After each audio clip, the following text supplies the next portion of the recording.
Dana PKH dan BPNT sudah cair. Pendamping PKH ditugaskan untuk mengunjungi rumah KPM, memastikan bantuan ditarik dan dimanfaatkan oleh penerima manfaat sendiri. Nah, kapan akan dikunjungi? Simak info lengkapnya. Saya akan segera kembali menginformasikan kepada teman-teman semua agar tidak ketinggalan informasi. Saya akan segera kembali setelah tayangan singkat berikut ini.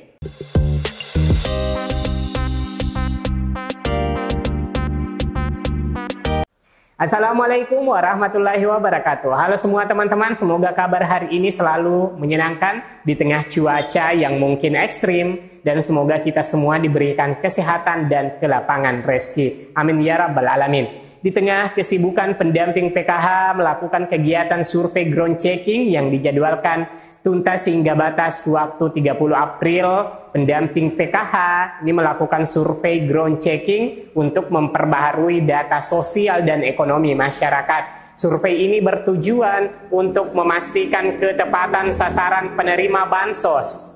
Tugas pendamping PKH melakukan survei ground checking dengan melengkapi isian dengan data kependudukan dengan data real di lapangan. Oleh karena itu, bagi KPM yang dikunjungi hendaknya menunjukkan dokumen kependudukan terbaru yang dimiliki dan memberikan informasi yang jujur, karena pada survei ini dibutuhkan untuk melengkapi data variabel, dan pendamping akan bertanya secara langsung kepada masyarakat tentang identitas diri, pekerjaan, pendidikan, dan kesehatan. Nah, apa yang harus dilakukan masyarakat ketika petugas ground check menyambangi rumah, teman-teman? Nah, perlu dilakukan adalah memastikan hadir saat dilaksanakan kegiatan survei dan memberikan jawaban yang lengkap dan benar atas pertanyaan-pertanyaan yang diajukan. Selain itu, pendamping memerlukan dokumentasi berupa foto rumah tampak luar, foto rumah tampak dalam, dan foto kartu keluarga yang asli dan terbaru. Selanjutnya mengenai informasi sebagaimana topik di awal tadi mengenai bantuan PKH dan BPNT sudah cair, dan pendamping PKH ditugaskan kembali untuk mengunjungi rumah keluarga penerima manfaat atau KPM guna memastikan bantuan ditarik dan dimanfaatkan oleh penerima manfaat sendiri. Dan tanggal pelaksanaannya itu sekitar tanggal 21 hingga 30 April 2025. Sebagaimana informasi terbaru yang kami dapatkan dari informasi dari Koordinator PKH Kabupaten di grup WhatsApp pendamping PKH di Kabupaten kami, kita ketahui bahwa bantuan PKH BPNT tahap 1 sudah mulai disalurkan secara bertahap dari awal Maret hingga menjelang Hari Raya Idul Fitri dengan pencairan secara bertahap. Nah, bagi KPM yang sudah masuk bantuannya di awal bulan Maret hingga akhir Maret, bila saja belum menarik bantuannya, agar segera menarik saldonya, karena melewati jumlah hari tertentu, kemungkinan besar bantuan akan ditarik kembali ke kas negara. Karena batas waktu penyaluran bantuan PKH tahap 1, begitupun BPNT untuk tahap 1 ada batasnya, sehingga Kementerian Sosial mengambil langkah selanjutnya adalah melakukan rekonsiliasi. Oleh karena itu, Kementerian Sosial kembali menginstruksikan kepada pendamping untuk melakukan penelitian atau pengecekan KPM yang tidak melakukan transaksi menggunakan aplikasi Sixma.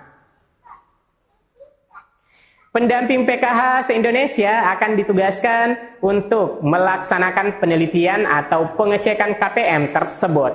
Setelah turun surat tugas dari Kementerian Sosial terkait penugasan pendamping untuk melakukan penelitian KPM tidak transaksi atau gagal salur pada periode transaksi per tanggal 21 hingga 30 April 2025. Berdasarkan surat penelitian itulah, kemudian KPM tidak bertransaksi atau gagal salur penyaluran periode Januari, Maret atau tahap 1 2025 akan dipastikan penyebab KPM tidak bertransaksi. Nah, jadi pendamping saat ini tengah menunggu surat edaran dari Kementerian Sosial terkait dengan kunjungan ke rumah KPM yang tidak melakukan transaksi sebagai rujukan pendamping PKH di seluruh Indonesia untuk melaksanakan tugas. Namun, tidak semua pendamping mendapatkan tugas penelitian itu dan tidak semua KPM akan dikunjungi. Jadi, yang dikunjungi adalah KPM yang tertera dalam daftar tersebut akan dikunjungi. Sementara, data nama-nama sudah ada dalam aplikasi Sigma Mobile.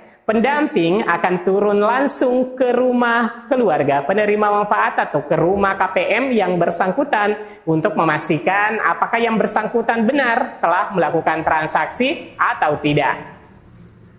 Mengingat pada penyaluran bantuan sosial baik untuk BPNT maupun PKH periode Januari-Maret 2025, baik yang lewat kartu KKS maupun pencairan lewat pos, ada saja KPM yang tidak melakukan penarikan saldo atau diistilahkan tidak melakukan transaksi. Oleh karena, melalui informasi ini bagi KPM yang belum menarik dan memanfaatkan bantuannya agar mencoba mengecek saldonya yang masuk. Ketika ternyata ada saldo bantuan baik untuk PKH maupun BPNT, agar segera ditarik saldonya. Karena jika dibiarkan tidak ditarik saldonya, maka itu akan berpotensi dananya akan kembali ke kas negara dan dianggap gagal salur. Nah begitu ya teman-teman, ini menjadi perhatian mengenai agenda pendamping yang akan turun kembali ke lapangan. Namun tidak semua KPM yang dikunjungi, karena yang dikunjungi yang ada namanya tertera dalam aplikasi Sigma Mobile pendamping masing-masing di wilayah kerjanya. Kemudian informasi pencairan yang banyak dibicarakan saat ini adalah bantuan PIP kembali cair di bulan April. Melansir dari kompas.com, sebanyak 2.747.736 siswa kelas 6 sekolah dasar, kelas 9 SMP dan kelas 12 SMA SMK ditetapkan sebagai penerima program Indonesia Pintar PIP pada April 2025 ini. Para siswa tersebut merupakan usulan dari Dinas Pendidikan yang berakhir cut-off pada 10 Februari 2025 lalu. Kriteria penetapan penerima PIP dari pemadanan data di DTKS dan P3KE dan sudah pernah menerima PIP di tahun 2024 sehingga telah memiliki rekening yang aktif. Dananya sudah ditransfer oleh bank penyalur ke rekening masing-masing siswa sejak Idul Fitri kemarin, kata Sofiana Nurjana, Kepala Tim Kerja PIP, Pusat Layanan Pembiayaan Pendidikan Puslapik, dalam webinar penyaluran dana PIP 2025 Selasa 15 April 2025, seperti dilansir dari laman resmi. Selain itu, Puslapik juga telah menetapkan sebanyak 63.419 siswa kelas 6 sekolah dasar, kelas 9 SMP dan kelas 12 SMA SMK sebagai penerima SK nominasi PIP. Para siswa itu juga berasal dari pemadanan data di DTKS dan P3KE. Tercatat sebagai penerima PIP tahun 2024, namun belum melakukan aktivasi rekening. Masa aktivasi rekening mulai 1 hingga 31 Mei 2025. Saat ini, kami sedang mengusulkan pembuatan buku tabungan dan ATM ke BNI, BRI, dan BSI sebagai bank penyalur. Lanjut, Sofi.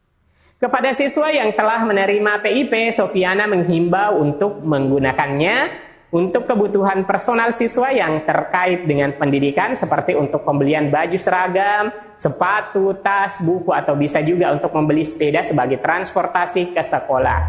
Kami ingatkan agar dana PIP tidak digunakan untuk membayar SPP, sumbangan untuk pembangunan sarana dan prasarana sekolah, sumbangan untuk guru atau staf sekolah, apalagi memberi hadiah pada pihak-pihak tertentu, tegas Sofiana. Besaran dana PIP 2025 untuk siswa kelas akhir berikut rincian dana yang diterima oleh siswa di setiap jenjang pendidikan. SD SDLB paket A Rp450.000 per tahun, khusus siswa baru dan kelas akhir mendapat Rp225.000, SMP SMPLB paket B Rp750.000 per tahunnya, khusus siswa baru dan kelas akhir mendapat Rp375.000. SMA SMK SMA LB paket C Rp1.800.000 per tahunnya. Khusus siswa baru dan kelas akhir mendapat Rp900.000. Nah, teman-teman, itulah informasi mengenai agenda pencairan bantuan sosial. Semoga bermanfaat. Sampai jumpa di video selanjutnya. Wassalamualaikum warahmatullahi wabarakatuh.